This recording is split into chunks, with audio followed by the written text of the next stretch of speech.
So మనం ఇప్పుడు మాట్లాడబోయేది మనకి తెలుసు 2025 వచ్చేసాయి, కొత్త సంవత్సరం. రాశి ఫలితాలు కూడా మనం మాట్లాడుకున్నాం. ఎవ్రీ నెల నా రాశి ఫలితాలు చెప్పడం అలవాటే కదా, ఈ ఛానల్కి చాలా చెప్పున్నాను.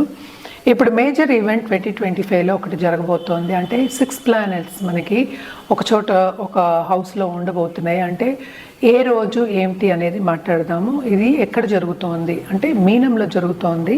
అది March 30th జరుగుతోంది. ఏమేమి ప్లానెట్స్ ఉన్నాయి అనేది కూడా చూద్దాము. అంటే శని మనకి తెలుసు March 29th మూవ్ అవుతున్నారు. అలాగే ఏంటంటే ఇప్పుడు మార్చ్ 2025 నేను మాట్లాడేది. జూపిటర్ ఏమో ఇంకా మార్చ్లో మనకి వృషభంలోనే ఉన్నారు. అండ్ మార్స్ అంటే ఏంటి, కుజుడు ఏంటంటే మనకి తెలుసు స్తంభించిపోయి ఉన్నారు. And also Mithunam and also మనకి ఏంటంటే మన కర్కాటకానికి అంటే నీచిపడి కూడా ఉన్నారనమాట, పైకి కిందకి వెళ్తూ ఉన్నారు. సో మిగతా 6 ప్లానెట్స్ అంటే ఏంటంటే ఇప్పుడు మనకి మూన్ని కూడా మనం ఇక్కడ చేర్చుకుంటున్నాము. సో శని ఏమో నేను ఇందాక చెప్పినట్టు కుంభం నుంచి మనకి మీనం March 29th వెళ్తున్నారు. అలాగే ఏంటంటే సన్ ఏంటంటే March 13th మనకి మీనానికి వెళ్తున్నారు అనమాట. అలాగే రాహు మనకి తెలుసు మీనంలోనే ఉన్నారు. అలాగే ఏంటంటే మూన్ కూడా ఈరోజు అందులోనే ఉండబోతున్నారు అనమాట. అలాగే వీనస్ కూడా మనకి తెలుసు ఇప్పుడు మీనంలోకి వస్తున్నారనమాట, especially March 30th. And also బుధుడు కూడా ఇదే రాశిలో March 30th ఉంటున్నారు. మనకి తెలుసు చంద్రుడు 2 రోజులకు ఒకసారి మారుతూ ఉంటారు కనుక ఇది ఒక 2 రోజుల వరకే, 2 రోజులు 3 రోజుల వరకే 6 కూటమి జరిగిపోతుంది. 6 ప్లానెట్స్ లేకపోతే 5 ప్లానెట్స్ కూటమి అంటే ఒక మంత్ వరకు ఉంటుంది. దీన్ని బట్టి ఏంటంటే మిగతా రాసుల వారికి ఎలా ఉంటుంది, ఏ రాసుల వారికి ఎలా ఉంటుందో మనం మాట్లాడబోతున్నాము. ఫస్ట్ ఏంటంటే మనకు చెప్పాల్సింది, ఎప్పటికైనా సరే మిశ్రమ ఫలితాలు మనం ఎక్కువ చెప్తూ ఉంటాము. అంటే ఏంటంటే కొన్ని విషయాల్లో బాగుంటే కొన్ని విషయాల్లో బాగుండకపోవచ్చు. అలాగే అన్ని రాసులకి బాగుండాలని లేదు కదా. సో ఏమేమి రాశికి చాలా బాగుందో మనం చూద్దాము. మీనానికి బాగుంటుంది, మేషానికి బాగుంటుంది, అలాగే ఏంటంటే మిథునానికి బాగుంటుంది, అలాగే ధనుర్కి బాగుంది అని చెప్పాలన్నమాట. అండ్ ఆల్సో ఏంటంటే కర్కాటకానికి బాగుంటుంది ఈ కూటమి మూలాన్ని. ఎప్పటికైనా 2 గ్రహాలు కలిసినప్పుడు మనం ఏంటంటే యోగం అని మాట్లాడుతూ ఉంటాం. అది రాజయోగం అవ్వచ్చు, అవయోగం కూడా అవ్వచ్చు అనమాట.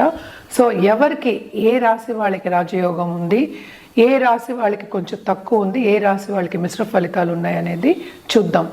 ఎప్పటికైనా సరే మనం మాట్లాడేది ఏంటి, పరిహారాలు చేసుకుంటే కొంతవరకు ఏంటంటే కొంచెం ప్రభావం అనేది తగ్గుతుంది. కనుక అందరికీ చెప్పేది జనరల్గా రెమెడియల్ మెషర్స్ చేయాలంటే ఎప్పటికైనా మనం చెప్పేది శక్తికి, అంటే ఏంటి అంటే మనకి పరాశక్తికి మనం పూజలు చేసుకుంటే కనుక, లేకపోతే నిత్యం పూజలు చేసుకుంటే, లేకపోతే తలుచుకుంటే కనుక కొంతవరకు మనకి నెగటివిటీ అనేది బ్యాలెన్స్ అవుతుంది, మనకి పాజిటివ్ బ్యాంక్ బ్యాలెన్స్ అనేది గ్రో అవుతుంది అనమాట. సో పాజిటివ్ బ్యాంక్ బ్యాలెన్స్ ఉంది అనుకుంటే, అంటే థాట్సే కదా, మనం మంత్రాలు చేసినా మనం పూజలు చేసినా ఏదైనా మన సంకల్పంతోనే చేస్తూ ఉంటాం కనుక తప్పక పాజిటివిటీ పెరిగితే కనుక లైఫ్లో ఎప్పటికైనా పాజిటివ్ దశ అనేది కనిపిస్తుంది. అలాగే మంచి ఉన్నత వ్యక్తులతో సత్సంబంధాలు ఏర్పడి మీకు కెరియర్ కానీ లేకపోతే లైఫ్ కానీ బాగుంటుంది. ఎందుకంటే ఏదైనా సరే ఇంటర్పర్సనలే కదా. ఇప్పుడు 5 ప్లానెట్స్ 6 ప్లానెట్స్ కూడినప్పుడు అప్పుడే కదా ఒక విషయం ఒకటి జరుగుతుంది. ఏంటంటే ముందుకెళ్ళాలన్నా వెనక్కి వెళ్ళాలన్నా స్తంభించిపోవాలన్నా అప్పుడే జరుగుతుందన్నమాట. To go forward are to walk in the path అని చెప్పచ్చు. సో ఎప్పటికైనా సరే అన్ని రాసుల వారికి బాగుంటుందని చెప్పలేము, మిశ్రమ ఫలితాలని చెప్పాలి. నేను చెప్పిన ఏంటంటే పరిహారాలు చేసుకుంటూ ఏంటంటే అన్ని రాసుల వారికి మీరు చూసుకోవచ్చు అనమాట. మీ రాశికి ఎలా ఉందో కూడా చూసుకోవచ్చు. ఎప్పటికైనా పరిహారాలు అనేది వెరీ వెరీ ఇంపార్టెంట్. అదొకటి కాకుండా మనం మాట్లాడేది ఏంటంటే ఒక టాపిక్ గురించే కనుక ఎప్పటికైనా మీరు మీ జాతకాన్ని పరిశీలించుకుంటే, అంటే వ్యక్తిగత జాతకాన్ని పరిశీలించుకుంటే కనుక తప్పక రిజల్ట్స్ అనేవి డిఫరెంట్గా ఉంటాయి, రెమెడియల్ మెషర్స్ అనేవి డిఫరెంట్గా ఉంటాయి. ఏదైనా సరే మన జాతకం పట్టే, మనం పుట్టిన తేదీ, మనకి టైము, ప్లేస్ ఆఫ్ బర్త్ అవన్నీ మార్చలేము కనుక మీ జాతకం చూసి మీకు పరిహారాలు ఇవ్వడం కానీ, లేకపోతే ఏ గ్రహాలకి ఏ పరిహారం చేయాలి, ఎలా కంట్రోల్ చేయాలి, లేకపోతే ఒక జాతిరత్నం వేసుకోవాలన్నా కానీ మీ వ్యక్తిగత జాతకం చూపించుకోవడం మంచిది. తులారాశి వాళ్ళ గురించి మనం మాట్లాడుకోవాలి అంటే ఈ కూటమి మూలాన్ని అంత బాగుండదు, మిశ్రమ ఫలితాలే ఘోషిస్తున్నాయి. ఇది కూడా మనం నెలన్నర గురించి మాట్లాడుకుంటున్నాం. అండ్ ఆల్సో ఏంటంటే మూన్ కూడా ఉన్నారు కనుక షష్టం 6 ప్లానెట్స్ ఉన్నాయి ఇక్కడ మీనంలో. సో 6th అయింది కనుక తప్పక ఏంటంటే వీళ్ళకి కొంతవరకు ఇబ్బందులు పడే ఒక ఛాన్స్ కింద మనం చెప్పుకోవాలి. అలాగే హెల్త్ రీత్యా ఎవరైనా బాధపడుతున్నారనేప్పటికీ హెల్త్ విషయం మాత్రం కొంచెం సెన్సిటివ్ అవుతుంది, ఇంకా సెన్సిటివ్ అయ్యే ఛాన్సెస్ ఎక్కువ కనిపిస్తున్నాయి.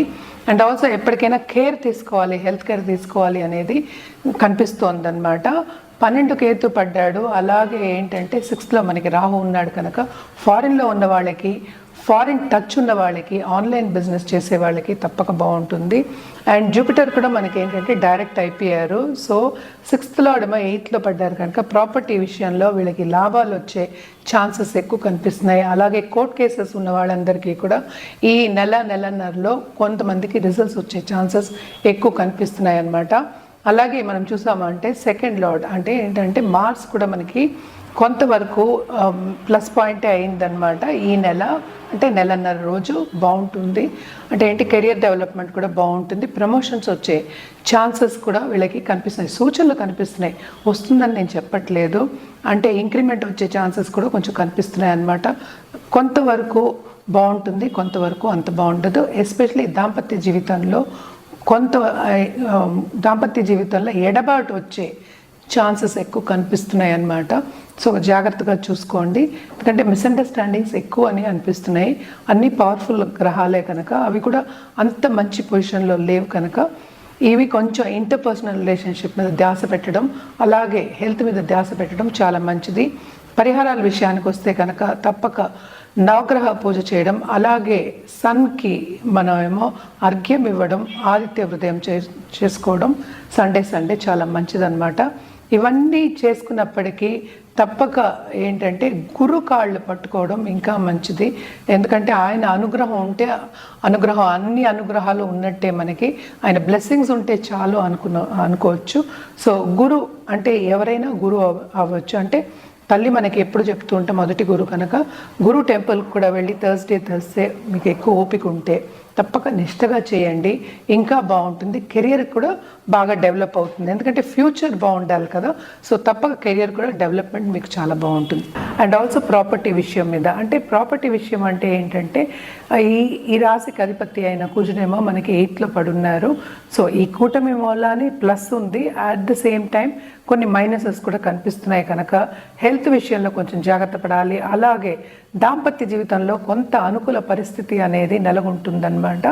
అండ్ ఆల్సో ఎప్పుడైనా చాలా బాధపడుతూ ఉంటే, హెల్త్ విషయం మీద బాధపడుతూ ఉంటే కనుక తప్పక కొంత ఓరట కలిగే ఛాన్సెస్ ఉన్నాయి. అండ్ ఆల్సో ఏంటంటే బాధ్యతలు ఎక్కువ అవుతాయి, లక్ అనేది ఫేవర్ అవుతోంది వీళ్ళకి. తప్పక చాలా బాగుంటుంది, బ్రహ్మాండంగా ఉంటుందని చెప్పుకోవాలన్నమాట.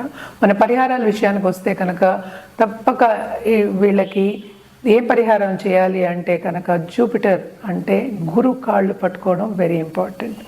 అంటే సోమవారం మనం శివ పూజలు చేసిన, శివాలయంకి వెళ్ళి నిష్టగా పూజ చేసుకుని ఒక సంకల్పంతో పూజ చేసుకుంటే ఇంకా బాగుంటుంది.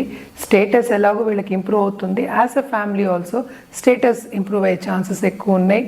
గవర్నమెంట్తో కానీ లేకపోతే ఉన్నత వ్యక్తులతో కానీ సత్సంబంధాలు ఏర్పడి ఇంకా మీకు అంటే కెరియర్ డెవలప్మెంట్ కానీ మీరు చేసే పనిలో కానీ ఉన్నత స్థాయికి వచ్చే ఛాన్సెస్ కనిపిస్తున్నాయి. మంచి డెవలప్మెంట్ పీరియడ్ అనే చెప్పుకోవాలి ఈ పీరియడ్.